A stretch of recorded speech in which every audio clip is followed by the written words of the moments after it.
Bonjour, bienvenue sur Sensation. Aujourd'hui, nous avons le plaisir de mettre en lumière une association qui veut mettre en lumière la culture arménienne, l'Union culturelle française des Arméniens en France, qui est en charge de faire rayonner la culture arménienne.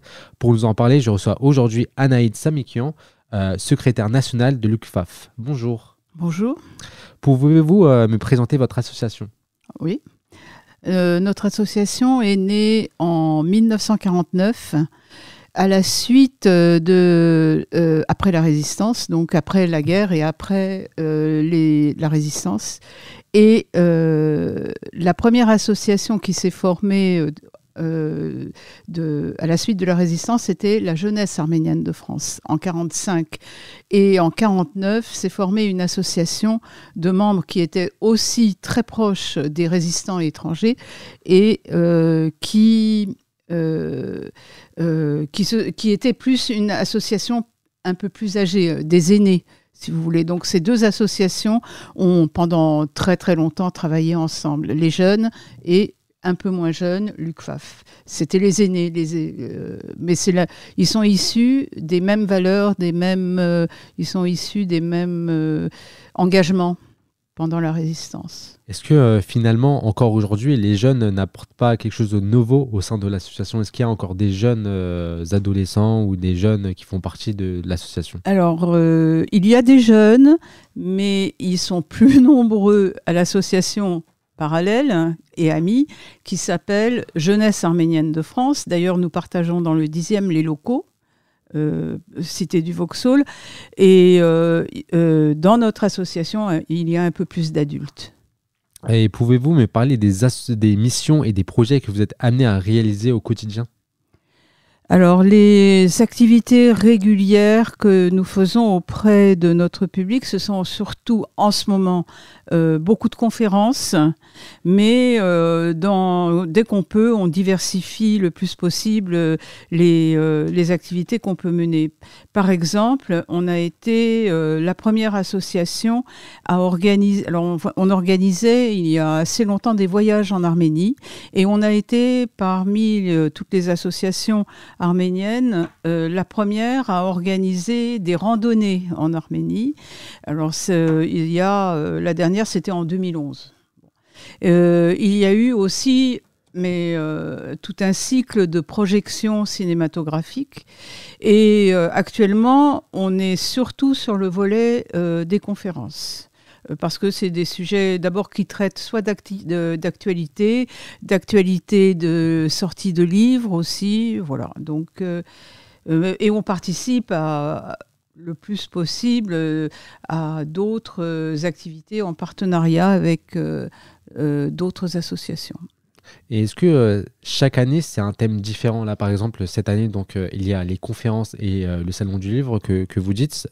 En 2011, il y a eu les voyages, mais est-ce que l'année prochaine, par exemple, ça sera d'autres thématiques ? Ça sera plus non, la mais ça, c'est plusieurs activités qui sont menées en même temps dans une année. C'est pas une année sur le voyage, une année sur les conférences. Il y aura toujours des conférences et on s'associera avec d'autres associations, soit pour une projection cinématographique, soit pour un concert, soit pour d'autres formes d'activité. C'est pas un domaine d'activité n'est pas une thématique, si vous voulez. L'UCFAF est réparti partout en France et que chaque UCFAF régional a des missions spécifiques par rapport à l'endroit où il est situé ou pas ? Alors d'abord, l'UCFAF, elle est implantée en région parisienne. Elle est implantée en région Rhône-Alpes-Valence. Elle est implantée en région PACA, Marseille, et en Bourgogne-Franche-Comté. Dans chaque région, il y a donc des militants de l'UCFAF. On a une association qui se réunit régulièrement, donc toutes les régions, et on fait part chacun de nos activités, mais aussi on a une certaine forme d'autonomie par région. Alors, qu'est-ce que c'était votre question ? Les missions spécifiques de chaque UCFAF Oui, régional. alors, suivant la région où on se trouve, par exemple, à Lyon-Valence, il y a la ville, je crois, je ne vais pas dire d'erreur, mais il y a une des villes de la région qui est jumelée avec la ville de Ijevan en Arménie. Donc évidemment, par exemple, ils vont faire plus d'activités autour de cette ville avec qui ils sont jumelés. Nous, en région Île-de-France, on a énormément de possibilités artistiques et culturelles. On axe beaucoup sur les contacts que nous avons ici. Il y aura les spécificités de chaque région qui s'ajouteront à l'ensemble des activités, je dirais, ordinaires de l'association. À travers votre association, vous cherchez à combattre les discriminations à caractère racial. Concrètement, comment vous y prenez-vous? Alors, pour combattre les discriminations à caractère racial. Déjà, on est originaire arménien. Au moment où les générations précédentes, avant nous, nos grands-parents, sont arrivés en France, eux-mêmes ont été victimes de discrimination raciale. Ils n'ont pas forcément été bien reçus. Ils ont été reçus aussi comme des étrangers et ils ont connu aussi les périodes de rejet de l'étranger. Par exemple, avant la Seconde Guerre mondiale, dans l'entre-deux-guerres, dans les années 30.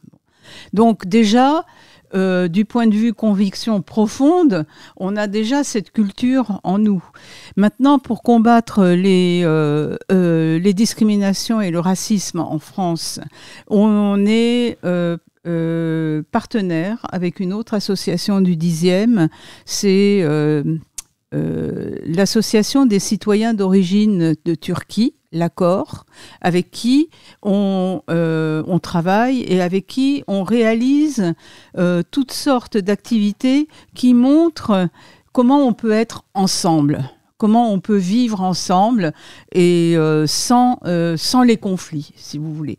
Alors cette association Accord, c'est avec eux qu'on participe aussi bien à la marche pour l'égalité, on participe à la petite Istanbul en fête dans le 10e. Donc c'est là où on peut, si vous voulez, s'ouvrir sur un monde autre qu'arménien.